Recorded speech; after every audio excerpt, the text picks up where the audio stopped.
Véronique M, artiste peintre et sculpteur. Bienvenue dans mon atelier où je réalise des bustes en argile. J'ai grandi à quelques kilomètres de Rambouillet, en fait, dans la campagne. J'ai commencé toute jeune par l'apprentissage du dessin. Mon professeur nous faisait faire des natures mortes tous les samedis. Je suis passée à la peinture acrylique quand j'ai dû démarrer en 2010 après une grosse pause en fait liée aux études. Et là, ça a été vraiment la recherche de la couleur, le lâcher prise par rapport à toute cette formation qui était exigeante en termes de reproduction. Le modelage, en fait, c'est arrivé sur un peu un hasard parce que j'ai vu une expo et que j'avais envie de travailler à la terre depuis des années. Quand j'ai commencé, là par contre, ça a obnubilé mon temps et je n'ai fait que ça quasiment là, les 5-6 dernières années.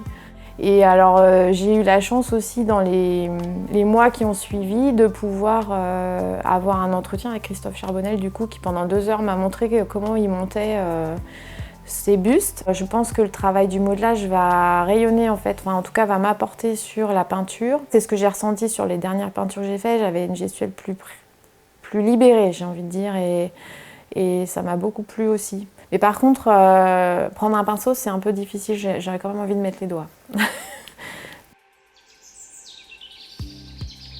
Alors des fois, la naissance d'un buste, ça peut être une rencontre. J'ai démarché par exemple la caissière de mon supermarché pour venir poser ici. J'ai trop honte quand je fais ça, mais bon. Sinon, souvent, la naissance du projet, c'est une impulsion.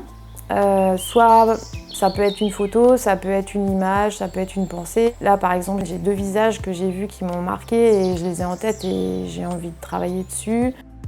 Je monte ma pièce sur une structure en métal verticale fixée sur une base. J'insère l'équivalent d'un fil électrique assez épais qui va permettre d'accrocher la terre. Parce qu'en fait, le problème, c'est que le buste, en fait, il va y avoir beaucoup plus de poids sur l'avant que sur l'arrière. Donc, il faut aussi pouvoir répartir le poids sur la tige. Après, je monte un profil. C'est la méthode de Rodin, en fait. À partir de ce profil, en fait, je vais venir construire l'ossature du crâne, les os les plus importants, ceux qui marquent vraiment la forme du visage. Il y a des proportions, des repères anatomiques quand même à conserver tout le long du processus. Et puis, donc à la fin, je vais plutôt travailler les yeux en dernier, les oreilles en dernier, etc. Après le modelage, en fait, il y a le moulage ou alors la découpe de la pièce. Soit on découpe la pièce en 2, on la creuse et ensuite on referme, on refait les coutures propres et puis ensuite on emmène la pièce pour la faire cuire dans un four. Soit on fait faire un moule directement sur la pièce, alors soit sur la pièce crue, soit sur la pièce cuite.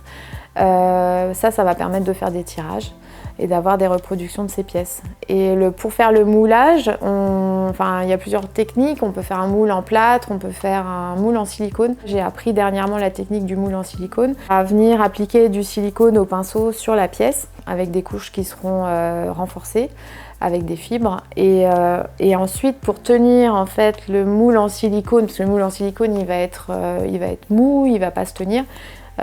Pour pas qu'il se déforme, en fait, on vient faire une chape, donc soit en résine, soit en plâtre par-dessus.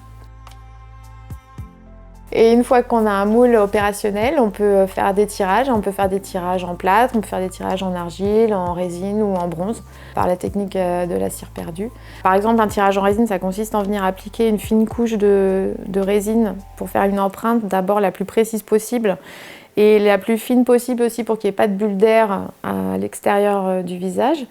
Et on fait en plusieurs couches, donc il va y avoir une deuxième couche pour renforcer la première couche et après une troisième couche avec des renforts en fibre aussi.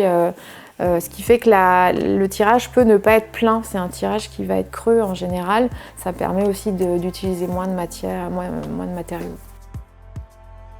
Une fois que le tirage est sec, on démoule et on a du coup un travail après de couture parce qu'en fait le moule est en général en 2 parties, en tout cas le moule silicone, la chape peut être en plus de 2 parties, mais le moule en silicone est souvent en 2 parties, en tout cas pour les bustes et donc il y a une couture qui en général se situe au-dessus du crâne et qui vient souvent sur les oreilles là et au niveau du cou.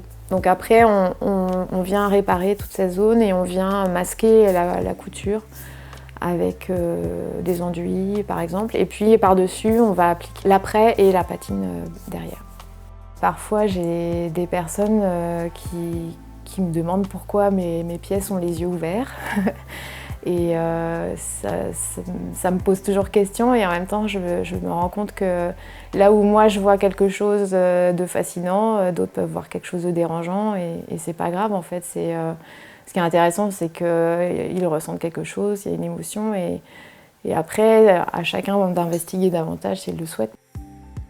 Ce qui est le plus important, je crois que c'est le lâcher prise en fait. C'est vraiment un espace où j'essaye de m'autoriser le lâcher prise. On est souvent contraint au quotidien et là j'essaye d'accueillir ce qui arrive et d'en faire quelque chose qui résonne. J'ai pas d'attente particulière par rapport à ce que le public doit ressentir. J'offre quelque chose et j'espère que chacun peut y trouver un espace soit de repos, soit de questionnement, soit un espace un peu détaché du temps aussi. Voilà.